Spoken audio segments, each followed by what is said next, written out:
Saudara-saudari, marilah kita mendengarkan renungan dengan judul Menyampaikan Kabar Baik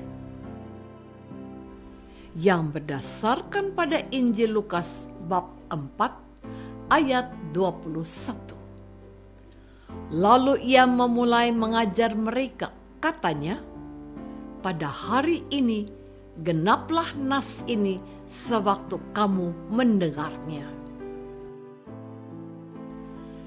Dalam nama Bapa dan Putra dan Roh Kudus. Amin. Saudara-saudari terkasih dalam nama Tuhan Yesus Kristus. Di kampung halamannya di Nazaret yang di Galilea, Yesus anak Maria dan yang bapaknya adalah seorang tukang kayu itu mendapat giliran dan kesempatan untuk membacakan kitab suci, yaitu kitab Nabi Yesaya.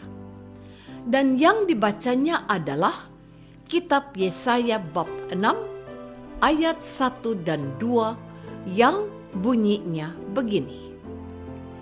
"Roh Tuhan ada padaku, oleh sebab ia telah mengurapi aku untuk menyampaikan kabar baik kepada orang-orang miskin, dan ia telah mengutus aku untuk memberitakan pembebasan kepada orang-orang tawanan dan penglihatan bagi orang-orang buta, untuk membebaskan orang-orang yang tertindas, untuk memberitakan tahun rahmat Tuhan telah datang." Inilah cara Lukas mengajarkan kepada para pendengarnya tentang siapa Yesus itu sesungguhnya. Dia adalah pribadi yang menggenapi ramalan Nabi Yesaya, sebagaimana dikatakan Yesus, "Pada hari ini genaplah nas ini sewaktu kamu mendengarnya." Kedatangan Yesus adalah untuk memberitakan kabar gembira seperti yang diisyaratkan oleh Nabi Yesaya. Saudara-saudari terkasih, di hadapan jemaat yang berkumpul di kampung halaman Yesus dibesarkan oleh kedua orang tuanya, ia tampil memperkenalkan dirinya sebagai orang yang dimaksud oleh Nabi Yesaya. "Akulah yang dimaksud oleh ramalan Yesaya, yang tadi aku membacakannya untuk kamu." Begitulah kira-kira maksud dari "pada hari ini genaplah nas ini sewaktu kamu mendengarnya." Dia adalah pribadi yang diurapi oleh Roh Kudus untuk mewartakan kabar gembira.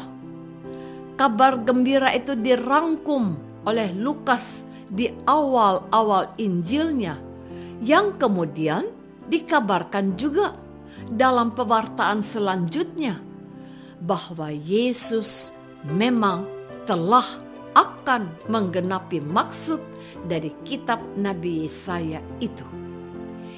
Ia memberikan kelepasan kepada mereka yang ditindas oleh kuasa kegelapan dan dosa. Ia menerima mereka yang dikucilkan dan tidak dihitung sebagai warga pilihan. Ia makan bersama para pendosa, menyembuhkan yang sakit, dan diantaranya membuat orang buta dapat melihat, dan menyadarkan mereka yang buta hatinya untuk melihat rencana Allah dalam Yesus yang menghendaki semua orang selamat. Meskipun terkadang beberapa di antara mereka gagal paham dan menginginkan Yesus menjadi raja yang dapat membebaskan mereka dari penjajahan imperium atau kekaisaran Romawi. Yang diwartakan oleh Yesus adalah kabar gembira dari Allah sendiri, yaitu rahmat keselamatan untuk bangsa pilihan yang amat dikasihinya.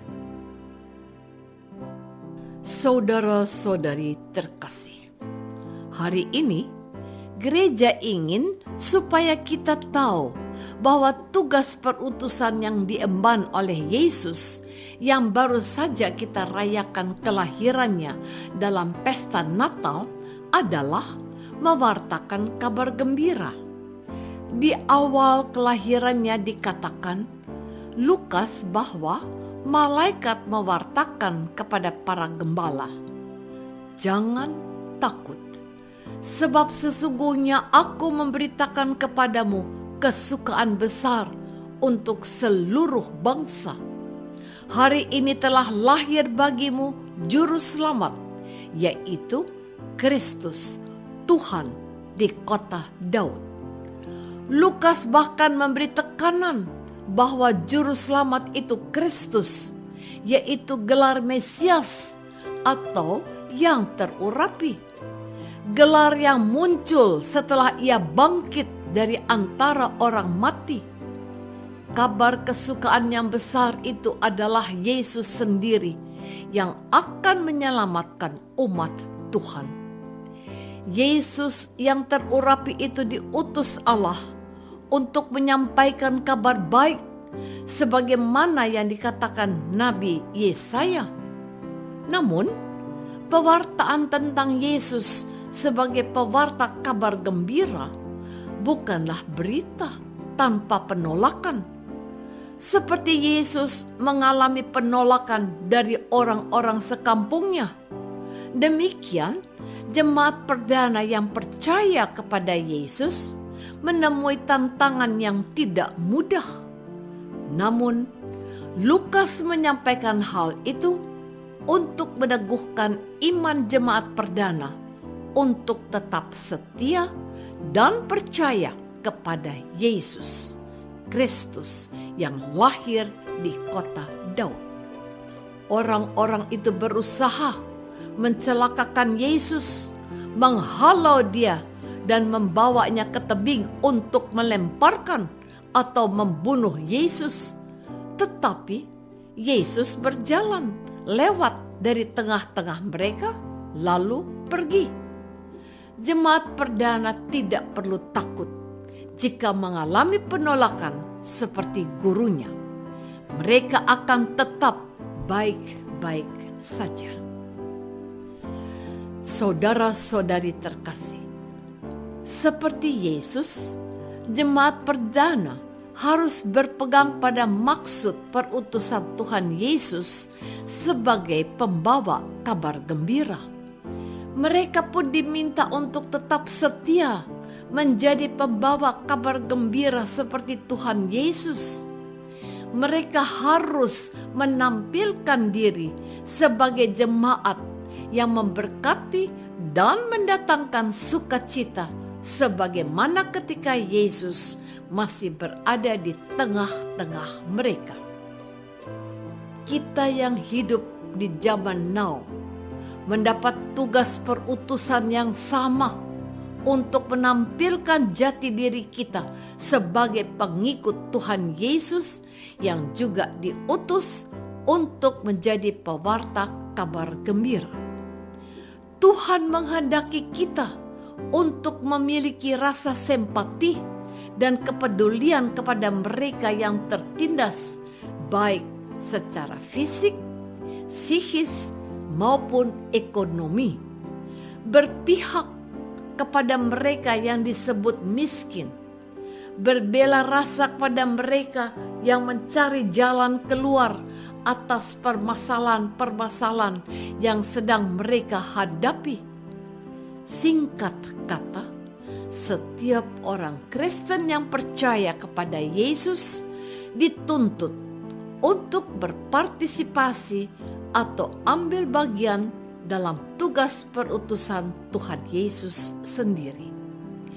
Pekerjaan sekecil apapun sangat berharga di mata Tuhan.